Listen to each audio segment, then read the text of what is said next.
Bonjour, c'est Cyril. Merci encore pour ta présence et tes likes sur nos vidéos du calendrier de l'Avent. Avec Thierry, nous y mettons l'essentiel pour que tu deviennes un as de Google Sheets. Aujourd'hui, nouvelle étape, on s'attaque aux TCD, les tableaux croisés dynamiques de Google. Actuellement, il n'est pas possible de faire des TCD aussi sophistiqués que sur le tableur d'Office, mais mon petit doigt me dit que ça ne va pas durer. En effet, les nouveautés sont fréquentes dans la suite Google et il ne se passe pas un seul mois sans évolution. Je suis certain que le TCD aura sa mise en beauté très prochainement. Alors, avant de commencer, je vais t'expliquer simplement de quoi on parle. L'idée du TCD est de croiser des informations entre elles pour afficher une synthèse. Cela peut paraître complexe, mais regarde bien cette vidéo et tout deviendra clair. A tout de suite derrière l'écran.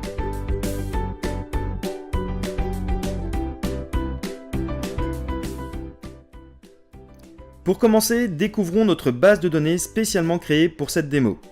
Nous avons ici le suivi des devis d'une entreprise. On y retrouve des chefs de projet, des clients, des montants et des statuts de devis. L'idée serait donc par exemple de connaître les montants totaux par chef de projet en fonction du statut. En disant cette phrase de manière littérale, je viens de construire un TCD.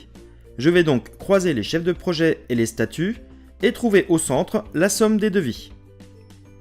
Allons-y, je sélectionne ma plage de données, c'est la première étape. Je clique sur n'importe quelle cellule et j'utilise le raccourci CTRL-A pour tout sélectionner. Ensuite, rendez-vous dans l'onglet Données, puis Tableau croisé dynamique.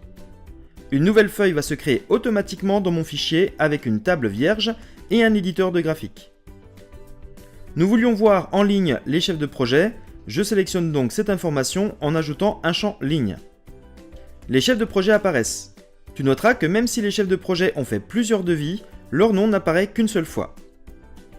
Ensuite, nous voulions voir les différents statuts en colonne. J'ajoute donc cette information dans un champ colonne. Voilà notre TCD qui se dessine automatiquement. Enfin, si tu te souviens de mon souhait, je voulais connaître la somme des devis. Je vais donc mettre en valeur les montants et synthétiser par somme, ce qui est le cas par défaut. Et voici les réponses à ma question. Si j'avais souhaité connaître le nombre de devis pour chaque chef de projet et pour chaque statut, je peux choisir ici de synthétiser avec count_a. Pour rappel, count_a compte toutes les occurrences, alors que count ne compte que des occurrences numériques, donc les valeurs texte n'auraient pas été comptabilisées. Pour aller un peu plus loin, tu peux ajouter des éléments supplémentaires pour affiner ton TCD. Par exemple, afficher les noms de clients pour chaque chef de projet.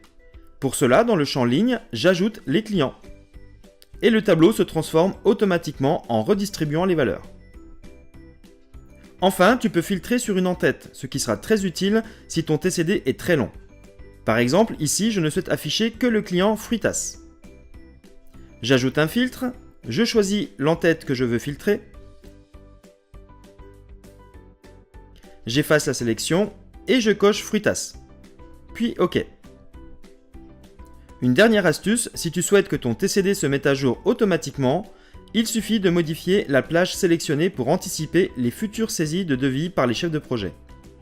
Ici, je modifie la plage et je retire la dernière ligne pour prendre en compte toutes les lignes de chaque en-tête. Le responsable aura donc un reporting en temps réel sur le suivi des devis de son équipe, en consultant uniquement ce tableau croisé dynamique. Voilà, j'espère t'avoir apporté les informations essentielles pour comprendre et créer tes tableaux croisés dynamiques. Beaucoup de personnes ont peur de se lancer dans les TCD et passent des heures à faire des reportings manuellement. Si tu te reconnais, n'hésite pas et passe à l'automatisation.